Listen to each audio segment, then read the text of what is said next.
The wind howled like a living thing, clawing the wooden walls of my cabin with icy fingers.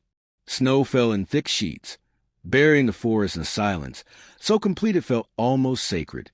I sat by the fire, the only source of light and warmth in that remote slice of the world, a place I'd chosen precisely because it was so far from anyone or anything that might need me. I liked it that way. Or, at least, I used to tell myself I did. That night, I was sharpening a hunting knife by the hearth when I heard it. A knock. Soft, barely audible beneath the wind, but unmistakably there. I froze, blade in hand, unsure if I'd imagined it. No one came out this far. Not by accident. And certainly not in the middle of a blizzard. Then it came again. 3 short raps. Deliberate. Hesitant. I moved toward the door, every part of me alert. My hand hovered near the rifle hanging by the coat rack. But something in the sound, something desperate, made me pause. I opened the door. A woman stood there, barefoot in the snow. Her skin was blue, not bruised or frostbitten, but truly unnaturally blue, and her dark hair clung to her face in frozen strands. Her eyes glowed faintly, an eerie silver light flickering within them. She held the hands of 3 children, all pressed close against her legs, their skin the same strange hue. They stared at me with wide, solemn eyes, not crying, not shivering, just watching. "Please," the woman said. Her voice was soft, foreign in tone, but clear. "I will warm your bed, human. My children, they need a father." The absurdity of the sentence struck me like a slap. I stared at her, tried to understand. Was this some hallucination brought on by isolation? A prank?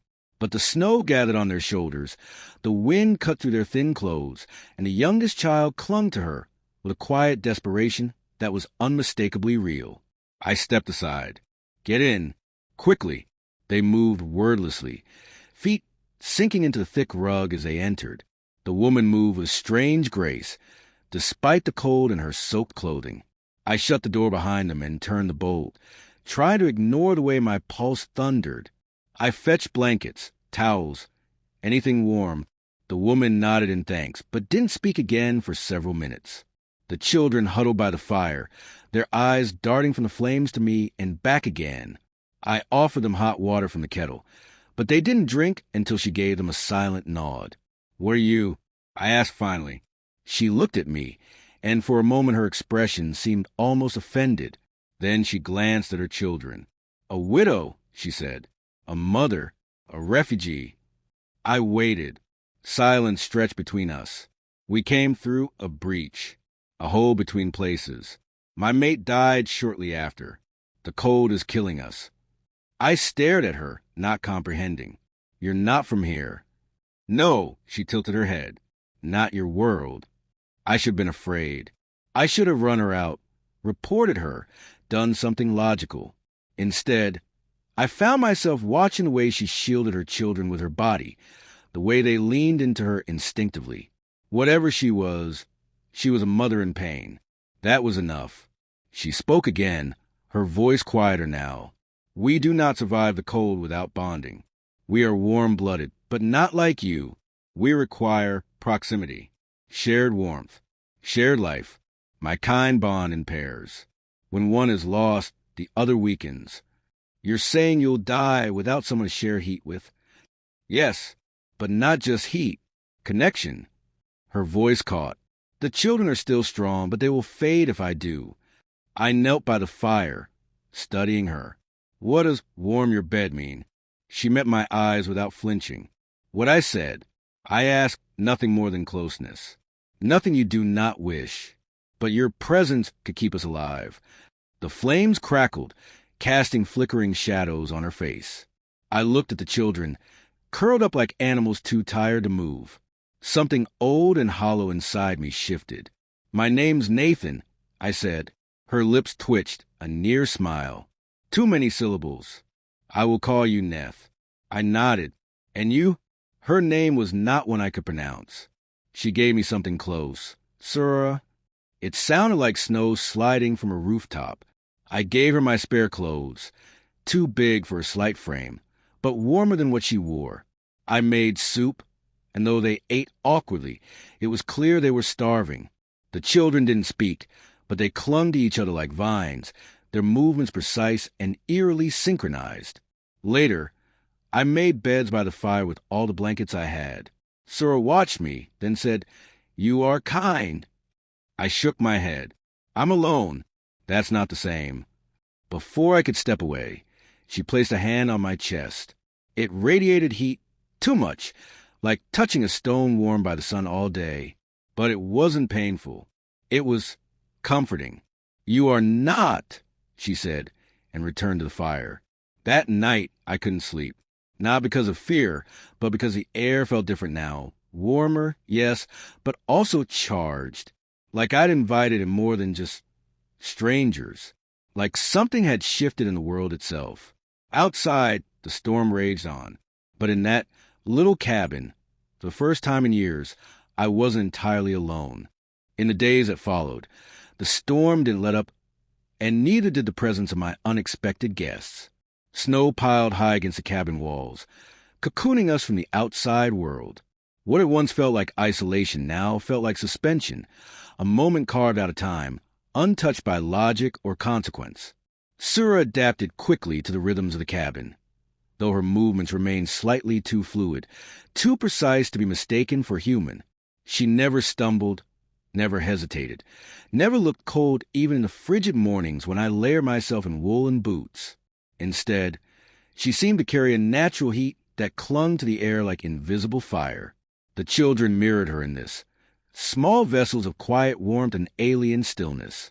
They still hadn't spoken, not a single word.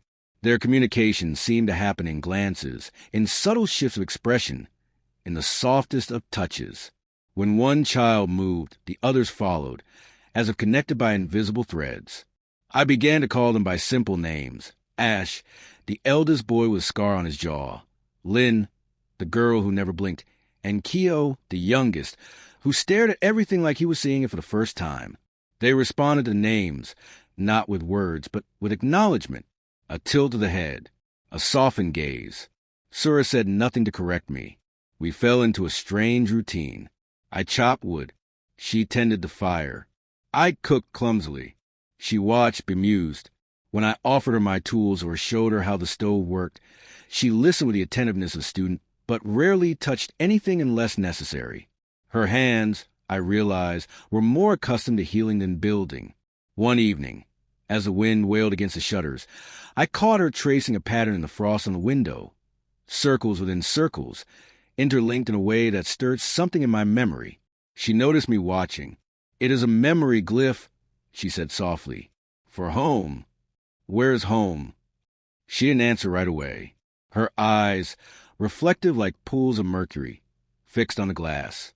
"Not here," she said, but it was green and warm, always warm.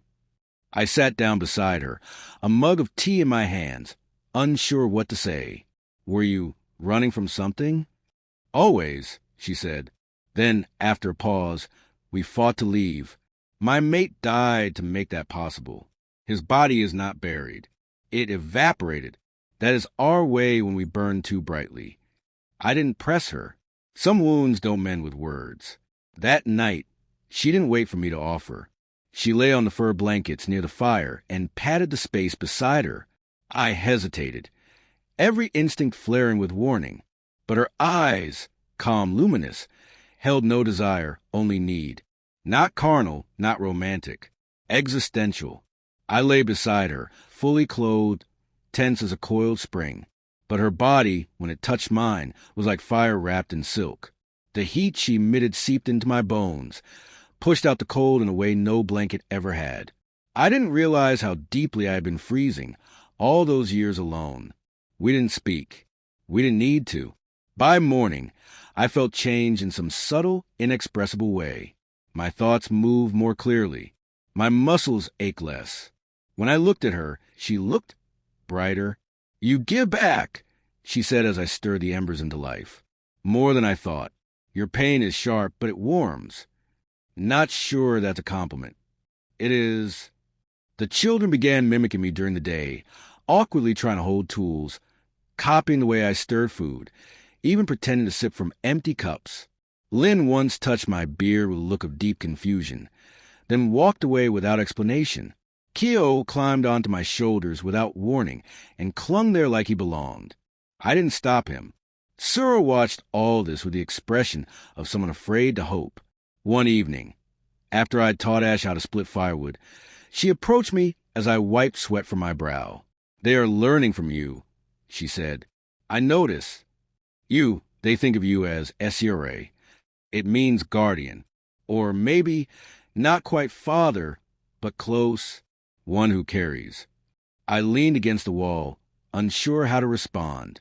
I never had kids. Used to think I might once. "What changed?"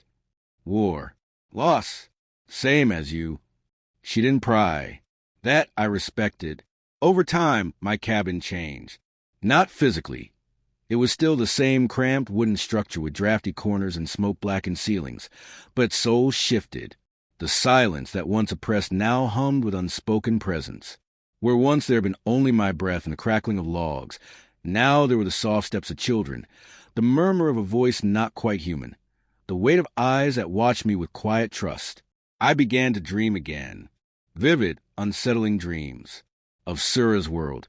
Its strange suns, the trees that breathed mist, the oceans that sang. Sometimes, in those dreams, I saw our mate, a towering figure with the same glowing eyes, watching me not with jealousy, but with sorrow, or maybe acceptance. It was hard to tell. One night, I awoke to find Sura sitting beside the fire, her hands trembling. The children slept, curled into each other like vines. I joined her, and for the first time, I saw fear in her eyes. "The cold is inside me now," she whispered. "Even your warmth is beginning to lose ground. What can I do?" "Stay close. Speak to me. Be real. I'm not going anywhere." She smiled, faint but genuine. "Then we may still last." That was the first night she let herself fall asleep with her head on my chest. Her breathing slowed, then synced with mine, and for the first time in years, I felt not only needed but necessary. The next day, I noticed something else. The snow outside was thinning just slightly. The wind didn't shriek as loudly. Whether it was a change in the weather or in me, I couldn't say. But something had shifted. Something had begun. It was nearly 2 weeks before the weather broke. The first hesitant sunlight piercing the gray sky and casting long, golden bars across the snow-drowned earth. The forest groaned under its weight, branches shedding their icy burdens like sighs of relief. And yet, inside the cabin, tension was thickening like smoke. Sura had grown quieter. Her glow, once a steady pulse beneath her skin, dimmed like a candle nearing its end. She tried to hide it, kept moving, kept mothering, kept curling against me at night as though willing her body to draw what it needed, but I could feel the change. Her heat no longer burned through the blankets. It flickered, waned. "You're weakening," I said one morning, watching her stir the fire with shaking hands. She nodded once, as though she'd accepted it long before I noticed.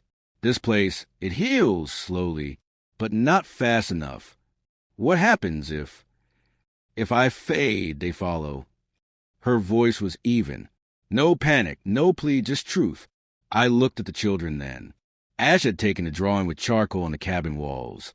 Strange swirling patterns that echoed the glyphs Sura sometimes etched into the frost. Lynn spent her hours sitting by the window, watching the forest as though expecting something to come out of it. And Keo, once always clinging to me, now lay curled beneath the blankets more often than not, too tired to play. "We need help," I said. "There is no one to help." Sura shook her head. "We cross alone." I stood, pacing the length of the cabin. "There has to be something. Someone. You came through a breach. Where is it?" "It closed behind us." "Then another." I pressed. "You can't tell me the way here is lost forever." Her gaze lifted to meet mine, and for a moment I saw something behind her eyes, a flicker of hope, maybe, or desperation. She rose slowly and approached the wall where Ash had drawn. Kneeling, she traced the lines he'd marked, then pressed her palm to the wood. "There may be one more," she said, "but it is deep, buried. The cold masks it. We would need to travel, and I do not know if I will survive the journey." I'll carry you if I have to. Sura touched my face, fingers light as breath. You would. Then let's go. We left at dawn the next day. The children bundled tightly in layers of furs and thick wool, their eyes squinting against the pale glare of snow. I strapped what little food we had into a pack, along with water, blankets, and the rifle, though something told me no bullet would help with what we might find. Sura moved slowly, leaning against me more often than not, her once fluid grace reduced to faltering steps. Still, she refused to be carried. Not yet. We followed no path, only her memory, fragments of something she'd seen in dreams or instinct. The snow was treacherous, collapsing beneath our weight into deep drifts. Trees leaned heavy with ice, groaning like sleeping beasts. The wind was merciless, biting at every exposed inch of skin. After hours, we reached a clearing, just a hollow between ridges, but Sura stopped, her body tensing. Here, she said. I scanned the space. Nothing obvious. Just snow. Bare earth beneath gnarled roots. The bones of a long-dead tree stretching toward the sky like pleading fingers. Help me, she whispered. Together, we cleared the snow. It took time. My fingers numbed despite the gloves, and the children worked in silence beside us, as if understanding the stakes without needing explanation. Beneath the frost-hardened ground, we uncovered stone, smooth, black, circular. A seal. Sura dropped to her knees, placing both hands flat against it. She began to hum, not music exactly, but a resonance, a sound that buzzed low in my chest and made the hairs on my arms rise. The stone glowed faintly beneath her palms. It listens, she murmured, but it does not trust. Then speak louder, I said. She smiled weakly. I must give more than sound. I must give self. I grabbed her wrist. What does that mean? I have to offer what is left of me. Enough to open it. If I do not, it will not awaken. You're not dying for a door, I said. There has to be another way. But she was already fading. Her skin grew paler, the glow ebbing into her fingertips like mist drawn into soil. Her body sagged forward, and I caught her before she collapsed entirely. Take them through, she whispered. You're SCRA now. They will follow you. No, you come too. Her lips touched my ear, a breath of warmth. I already gave everything. You gave back more than I hoped. That is why they live. Then she placed my hand over hers, pressing it to the stone. The hum intensified. The seal lit up, blinding white, carving a path from center to edge in a spiderweb of symbols. The ground shuddered, a deep, low groan that rippled to the snow like thunder, and then it split open. Beneath, a passage. Not steps, not tunnel, something else.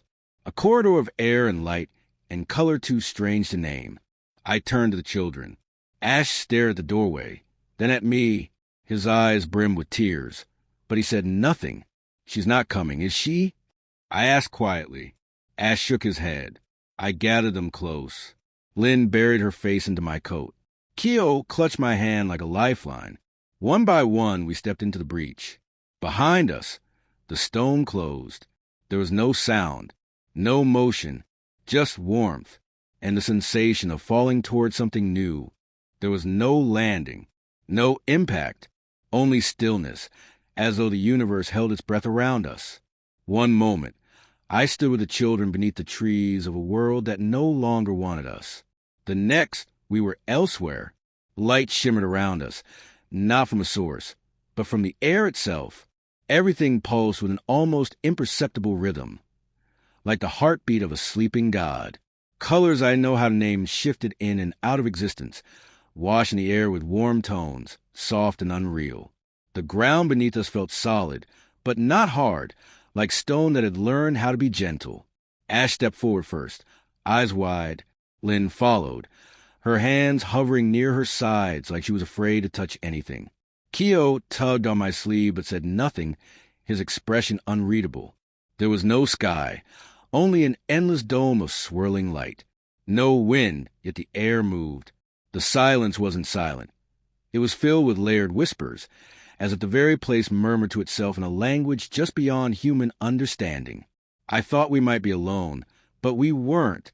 Figures emerged slowly from haze. tall, elegant, unfamiliar yet undeniably related to Sura. They bore the same luminous eyes, the same impossible grace. Their skin varied in hue, shades of blue-violet, even faint gold. But all of them radiated a heat I recognized instantly, a living warmth. The children clung to me as the strangers approached, their movements unhurried, deliberate. One of them, an elder perhaps, with silver lines tracing their face like ancient scars, stepped closer and knelt before Kyo. "You have crossed," the figure said in a voice that resonated more in my bones than my ears. "And you have carried them." I opened my mouth, unsure what I meant to say.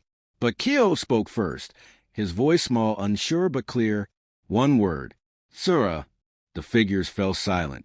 A ripple passed through them, something reverent, something mournful. "She is not with you," the elder said. "No," I replied.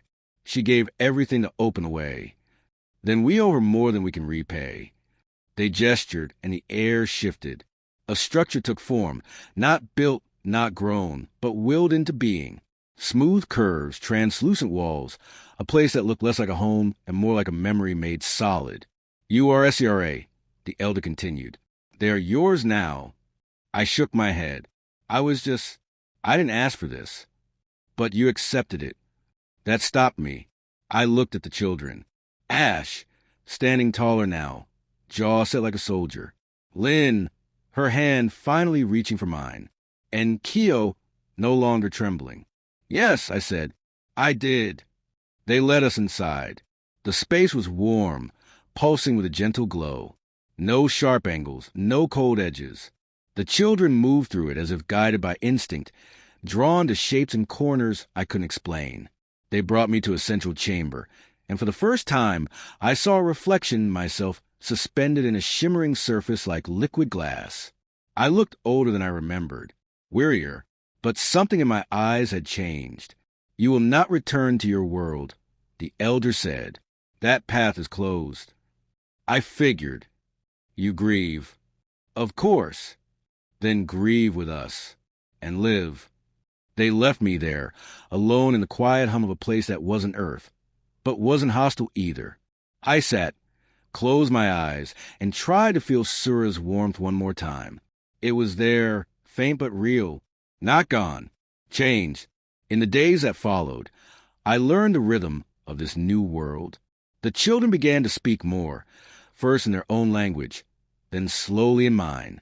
Ash helped the others navigate their new surroundings, often taking the lead in conversations I didn't understand. Lynn began singing, low, haunting tones that made the walls glow in response. Kyo stayed close, always watching, always absorbing. They didn't ask about Earth, and I didn't speak of it. There was nothing for me there now. The people, Sura's people, taught me what they could. Their history was not written but sung into the living spaces, passed from wall to wall, generation to generation. They called their world Elren. Though they said the name meant nothing anymore, it was just a sound that they liked. One evening, weeks, or perhaps months after our arrival, the elder approached me again. "Sura's bond remains." I didn't understand. "She's gone. She left her imprint on you. Her warmth. It changes you." I felt it sometimes, when I touched the children and they calmed, when I closed my eyes and remembered how her voice felt more than how it sounded. A thread remained. A connection I couldn't explain. "She loved deeply," the elder said. "That does not die. I wasn't enough to save her." "No, but you were enough to save them. And that is what she chose." I didn't respond. I couldn't. There were words too large to carry. That night, as the children slept in the soft glow of their new home, I sat alone beneath the open sky, or whatever Elren used in place of one. The air was warm. Not Sura's heat, but something like it. A kind of peace.